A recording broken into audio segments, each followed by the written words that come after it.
প্রতিদিন বাংলাদেশে মেয়েরা নাকি ধর্ষণ হয়, সেইটা নিয়ে বাংলাদেশ থেকে শত শত মেয়েরাই ভাইকে কথা কইতে কয় আমি একটু অসুস্থ আজকে, তবু এই ব্যাপারে বলতেছি কিছু কথা, মনে নিবেন না কেউ ব্যথা।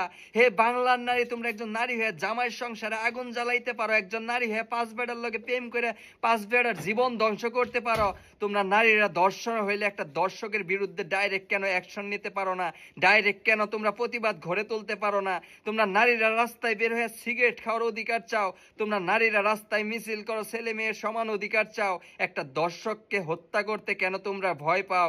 ছেলেরা ধরলাম চুরি পইরা রইছে, তোমরা নারীরা একজন নারী হয়ে আরেকজন পুরুষের চোখেতে চোখ রেখে প্রতিবাদ দেখিয়ে দাও। তোমরা নারীরাও হিংস্র হতে পারো, সেইটাও তোমরা দেখিয়ে দাও। একজন মানুষ আরেকজন মানুষকে খুন করলে সেইটার জন্য আইন রয়েছে, কিন্তু একজন দর্শককে যদি 10 জনে মিলে হত্যা করে সেটা গণপিটুনি হত্যা হয়, সেইটার জন্য কোনো আইন নাই। তোমরা নারীরা সঠিক রাস্তায় সঠিক অধিকার দেখাও, তোমরা নারীরা পুরুষের চোখেতে চোখ রেখে দেখিয়ে দাও।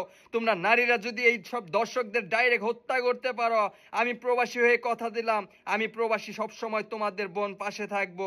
আমি প্রবাসীর সাথে সাথে হাজার হাজার প্রবাসী তোমাদের পাশে থাকবে। আর তোমরা যদি একটা দর্শককারীদের যদি হত্যা করার পর তোমাদের জেল ফাঁসি হয়, আমরা প্রবাস থেকে ওই আইনটা দেখে নিব। কথা দিলাম, কথা দিলাম।